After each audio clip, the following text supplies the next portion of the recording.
Hi, good evening, everyone, and welcome to another edition of our Justice and Pieces guest speaker series. Today, I'm joined with my colleague, Justin Rochester. So, Justin, maybe just give us a quick bio here. Tell us a little bit about yourself. Oh, for sure. First of all, thank you for having me again. It's always great to be on the beautiful Justice and Pieces, and I love everything you do and what you represent and what you're bringing to the discourse.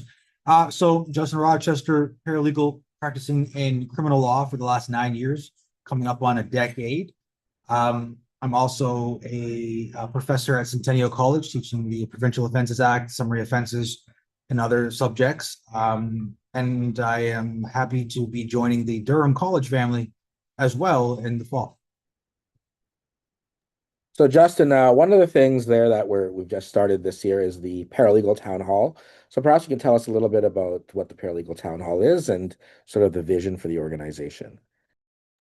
Yeah, and I started it with yourself, Mr. Rodriguez, as a proud advocate for the paralegal profession. But it's born out of a simple idea. How can we come together under one umbrella and have knowledge be the main factor and the main driving force behind a movement? The paralegal profession is somewhat scattered. There's a lot of different tents, and we would just thought it was a good idea to create a place where, again, paralegals can be armed with information, relevant and proper information. We would have moderators that come in who are known in the industry and have shown great talent and professionalism, and be able to provide rooms for individuals to discuss topics, a range of different topics that concern the paralegal profession, and come together and have a town hall like interaction where essentially those who have ideas can present those ideas, and perhaps we will grow to a position enough to affect some of the very causes in which we champion. So on that note, we're going to have our first ever, well, it's hybrid, but focus on in-person town hall discussion. I mean, yes, we have Zoom and such these days, but there nothing really beats having 100 plus paralegals, paralegal students, and others in the legal profession for a event. So maybe you could tell us about what's coming on July the 26th at 10 o'clock in the morning. Yeah, so we're at Trios, Mississauga campus. We're at right Square One, right in the Square One, I believe, mall. It's going to be a great event. We had success in the first one, as you noted, it was virtual, and we canvassed whether or not those who attended would be interested in coming in person. And you're absolutely right. There's nothing beats the just the in-person feel of networking and connectivity. And I think just doing a hybrid event allows those who are outside of the city to attend still and participate in the way that they did last time. And for those that wanted to come in and meet and mingle and learn from each other and network, it's a great ordeal. And this is another reason why we invite students to these, because they're the future of the profession. But we want to bridge the gap between professionals who have practiced and or just begun their practice and those who are looking to start and are in their studies, because that creates a bridge of knowledge and mentorship, right? And so those paralegals that are going to graduate will become the next, as I said, the next generation of paralegals, and they're going to come armed with not only just a knowledge, but wisdom imparted to them by those who practiced before them. And so, who is sort of some of the speakers that are going to be there, and what's the cost, and anything else you can share about the 26th? Yeah, so we have our keynote speaker, Justice Brock Jones. Justice Jones is a great advocate for the modern application of the law, and he's, in my opinion, I've appeared before him many times in my career, is a great champion of access to justice and the role that paralegal plays in that. We also have some moderators. Grace Candello is one of them. We also have Ashifa, who is a mediator. She's well known. And we have more too. I'm not going to give it all away just yet. I want to keep some mystery out there, but it's $20 to get in. And the reason why it would be $20 for those who attend in person is to get you at once, but it's also CPD accredited by the Law Society of Ontario for 30 minutes of professionalism hours and eligible for up to 4 hours of substantive hours. And so that alone is the value on that. And I don't want to sound like a salesman here, but to be fair, the value on that is absolutely amazing. Yeah, for you're getting like half or almost a third of your CPD hours, overall hours, right? Covered in, $20. I mean, I think that's great And a value. hot lunch. So it ain't bad. So beyond that, I mean, what else is happening with the paralegal town hall? I think we have the PTCC that was just launched there. So maybe you could tell us a little bit about that and the role of the members on there. Yeah, so the PTCC, or the Paralegal Town Hall Campaign Committee, is separate and aside from the business of the town hall, right? The town hall is focused on information and knowledge and connectivity and networking. The town hall committee, the campaign committee, was an idea again born out of the what seemed like cohesive want for there to be a collaborated effort to promote the paralegal profession to the public in general, right? I think one of the largest issues we face as paralegals is an identity crisis, and that comes from the public's uh, not knowing exactly the full breadth of our scope, and how we essentially are the realization of access to justice for many who would be facing financial barriers to hire legal counsel, which a lot of people can't afford counsel. And I think paralegals have a really good place here when it comes to that. And so we just wanted to find a way to advocate and for the profession by marketing it to the general public. Now, I didn't want to be the only person, and JP as well, that were in charge of that, right? The legal profession, legal minds tend to legal mind, right? And I wanted it to be open to a vote and open to um, input from more than just myself and JP when it came to how to market best, or how to best market the paralegal profession through the Paralegal Town Hall Committee. And so every meeting will be recorded and available on our website, paralegaltownhall.ca. So the minutes will be kept and the votes will be registered. And so those who want to pool resources within the paralegal town hall tent or family, um, they could always go on our website and see and watch the meetings and see exactly how all of this was decided, find out the merits behind the ideas, the passion. And so they could feel more rest assured that their pooled resources are being used in a way uh, that is above board and also subject to committee, right? And these people represent a large swath of the profession, from brand new paralegals to paralegal students and those who have practiced for some time. And I think with that array of talent, we could definitely use those pooled resources to find really excellent ways to campaign and champion the paralegal profession in the public sphere. Yeah, I mean, it's interesting because often in these spheres, in organizations and groups, or even just individually, right, is that there's a lot of disagreement, right, on what should be happening, and is this something where, uh, even at the law society, right, how many paralegal benches should there be? Somewhere you have people talking about, why don't we have this in our scope? Why don't we have that?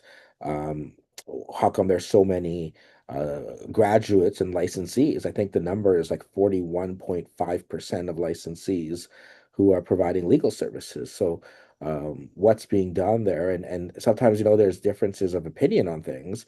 And then often paralegals kind of work against each other, which kind of makes it difficult, as a lawyer, right? That a lot of lawyers say, well, why can't these paralegals kind of figure out what they want to do?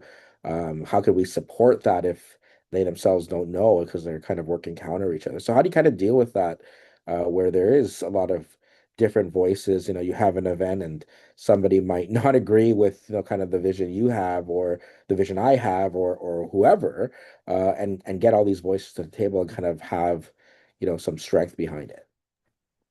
JP, it goes down to who I am as a person and who you are as a partner and a person in the business world. I just believe in knowledge. I believe that we can ask questions and we can get knowledge. And if you have the same opinion after the knowledge has been shared, so be it. And if it changes your mind, even better. And so you're never going to please everybody, and I don't think you should try to do that anyways. I just think we just continue on with a very plain, simple, innocent um, vision, which is just a tent that all can come under, that all are welcome to, to learn, network, to bridge gaps between knowledge and wisdom, and allow the profession to grow. Because the more informed we all are as a profession, the more likely it is that we're going to be here for the long haul. People don't realize how much paralegal licensing is still in its infancy. I think we're coming up on the 20th anniversary soon, not mistaken.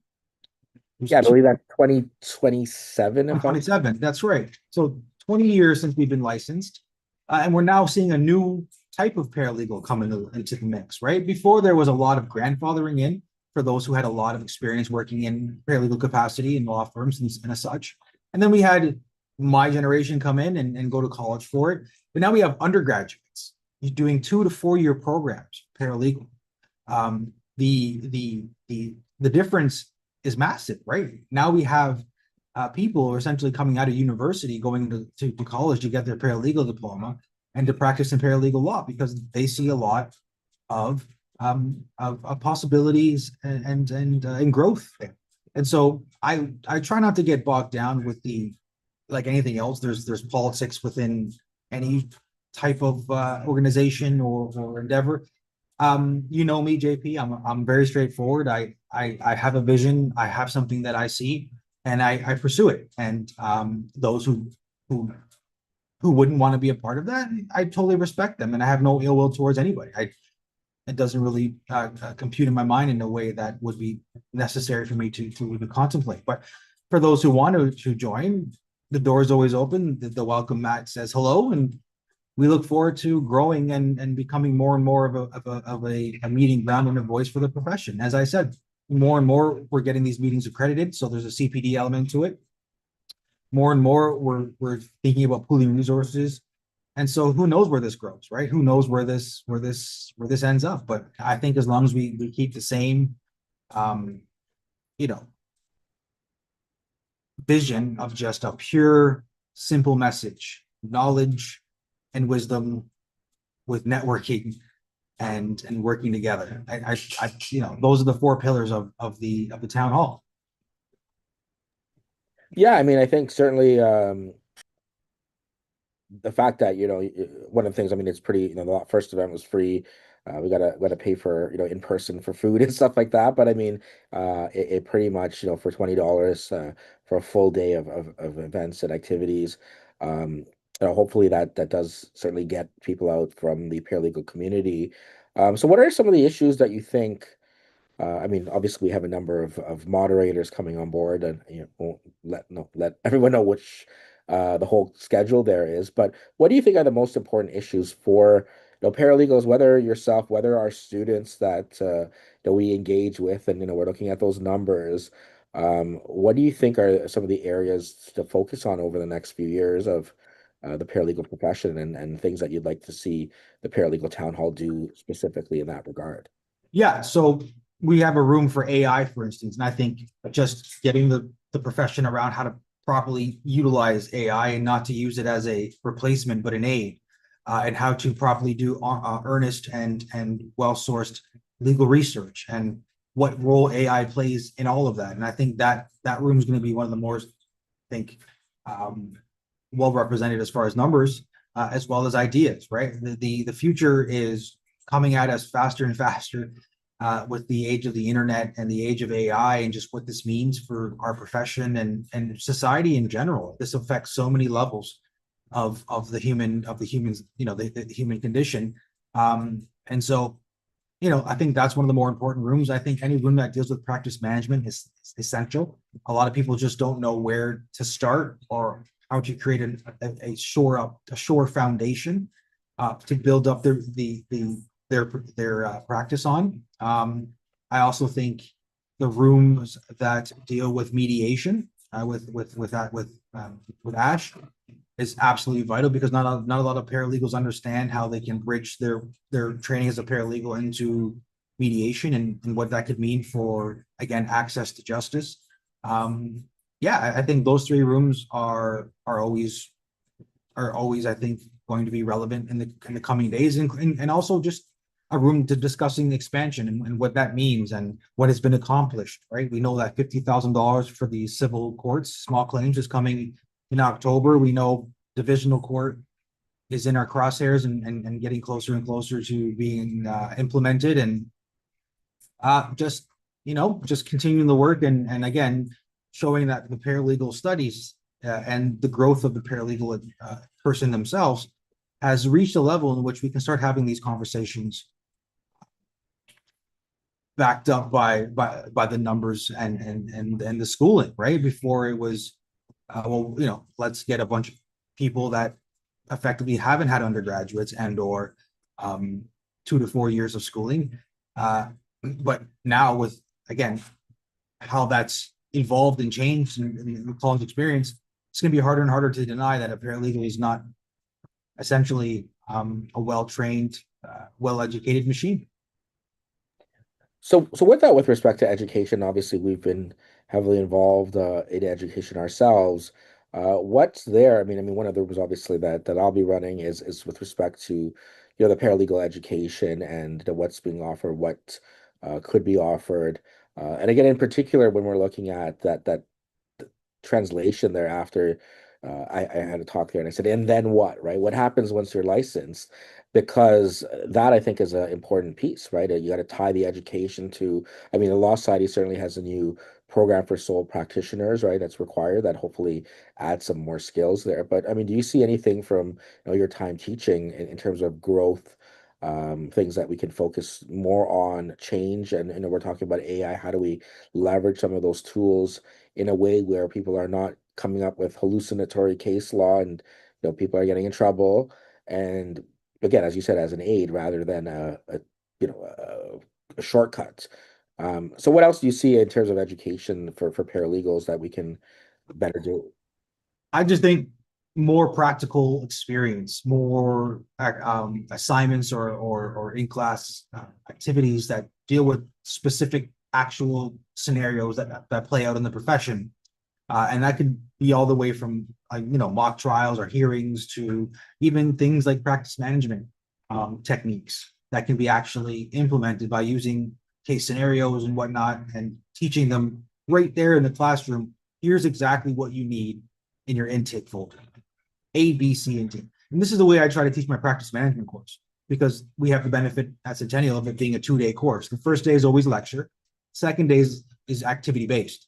And we would do things like build a portfolio of intake forms that you would have as a template, as well as look and seek different resources. Like, one of my favorite activities that I implemented was essentially you have to find three alternatives to an office, right? How could you have some practice that still feels like an office setting in the sense of, I have a place to meet clients and so on and so forth, but without all the overhead? Because when you're beginning your career, the last thing you need is to just front load yourself with overhead costs, because then every day you're waking up to essentially pay debts and nobody, is ever motivated to do so.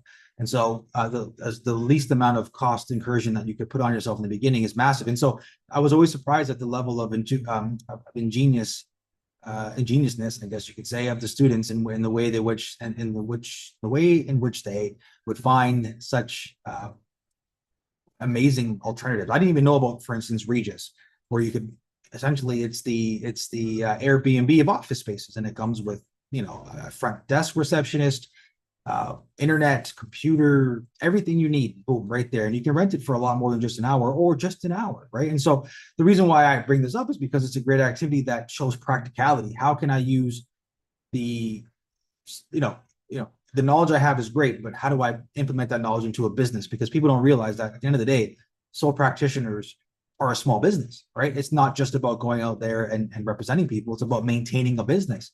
How do you market yourself? How do you project your budget?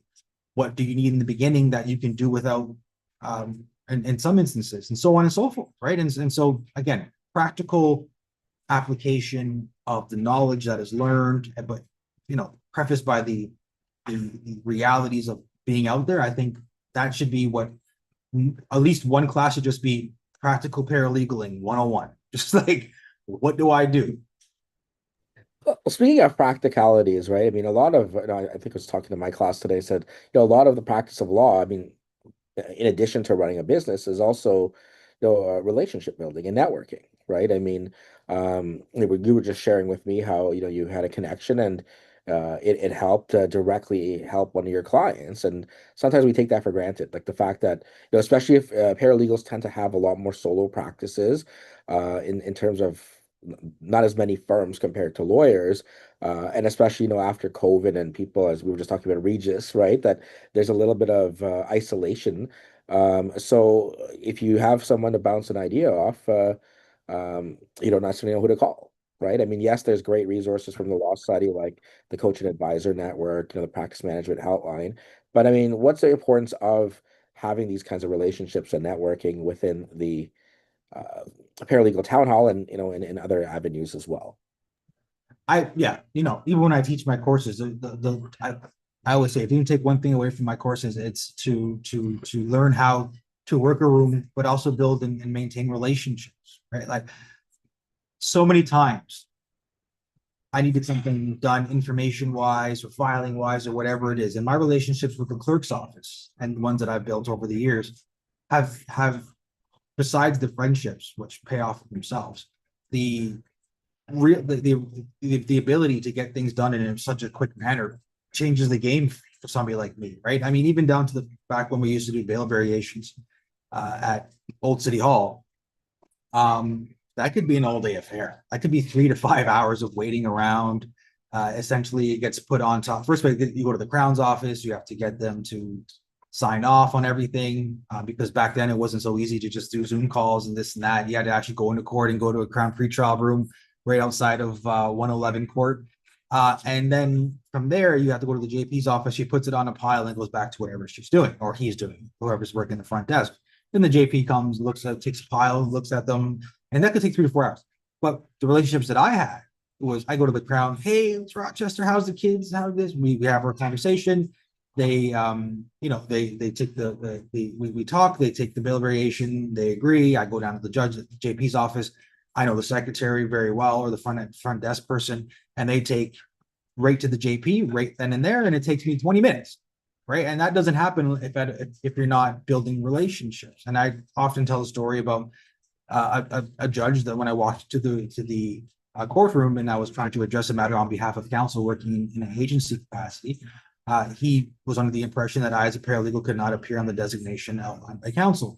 I disagreed, and he reasserted himself. And instead of getting into a back and forth argument, I respectfully, of course, tipped my hat to the bench, and I conceded, and I said, "All right, your Honor, I may not completely agree with the way in which this is being dealt with. I will not argue with you or waste the court's time any further." And long story short, 2 weeks later, I had to appear before him again, and he happened to be in the middle of the trial and stopped the trial and was able to say, "Listen, I did the research and I apologize, I was wrong." But if I had not reacted in a way that was respectful and with candor and civility, he never would have done the work or the homework to figure out perhaps paralegals are able to appear on designations. And as a result, it doesn't just affect me, but every paralegal in the future who appears before that judge will have the benefit of me um, making that, you know, making that clear to the judge and him doing the work. And that would not have happened if I reacted in a way of anger or passive aggressiveness. And so your relationships highly depend on your personality and how much you're willing to be a positive uh, person in the eyes of those who you would trust me you'd want to have on your side. Yeah, I mean, and on that networking front as well, I mean, it certainly starts for from students, and we were also talking about practicalities. I mean, another thing that's just launched there, I think I blink and there's another post by Mr. Rochester there, is the Paralegal Town Hall Cup coming up. So maybe you could tell us a little bit about, you've been everywhere on the mooting circuit over the last year. I mean, I think initially our first time we really talked about things was I came to you and said, hey, we should do mooting, get our students involved just over a year ago at the Mandarin.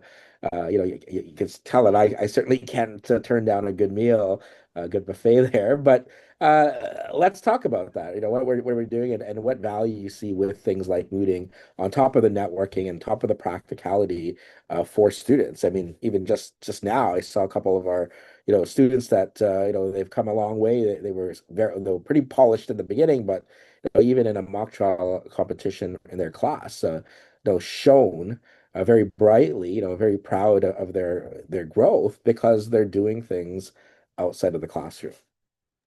Yeah, no, thanks to you, I was able to enter the world of mooting. I didn't even have a really good idea of its existence, and it's been very fulfilling. And I had the honor of being a chief justice for the Lions Cup just recently in June, and that came with sitting on the actual federal bench. That feeling alone was something that I'll remember for a long time. Just sitting in the seat of many great people who made very serious decisions, and so that was great. But as you state, the difference between those who moot and those who do not is night and day. There's a massive difference in advocacy and oral skills and ability to articulate legal arguments, or to just do research that will pay off in the future. And so we're putting on our own town hall cup through the paralegal town hall.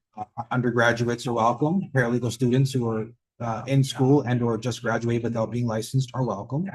And also the undergraduates as well, who are out, maybe not in their program this summer, but are more than welcome to attend as well. We're going to pick a very good case. We're going to have very good judges, and as somewhat of a well-known judge now on the circuit, I look forward to seeing some of the champions come and face each other. Perfect. So, any final words of wisdom there? Anything else you want to add about our next event there on July the 26th? And again, anything from the paralegal profession that you'd like to really highlight? And thanks once again for taking the time and joining us here again. Yeah. So as far as the words, I would say this: hot lunch, CPDs, networking. Why wouldn't you come? Right. So I think the town hall speaks for itself. I think it will continue to grow, and I think we will um, we will observe a healthy numbers this time around. And I can't wait to see everybody. As far as parting words, I try to say this as much as possible, but we defend the rights of the worst of us to ensure that they're for the rest of us. That's I think the epitome of what legal representation is on the defense. We are not just defending individuals; we're defending the justice system, the fundamental principles of justice, and and reinforcing the importance of the individual rights of everybody. And so it's like almost like at the end of Hot Ones, where they're like, "So where can we see you next?" Right? But yeah, so I'll see you guys on the 26th.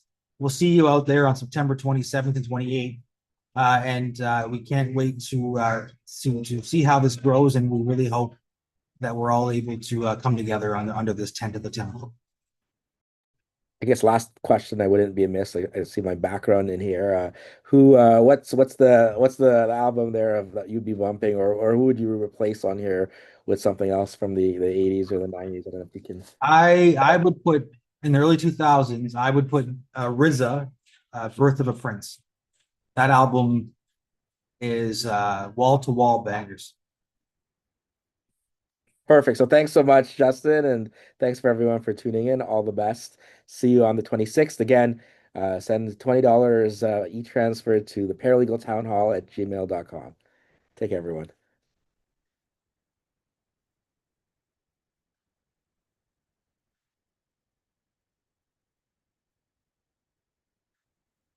We out. That it?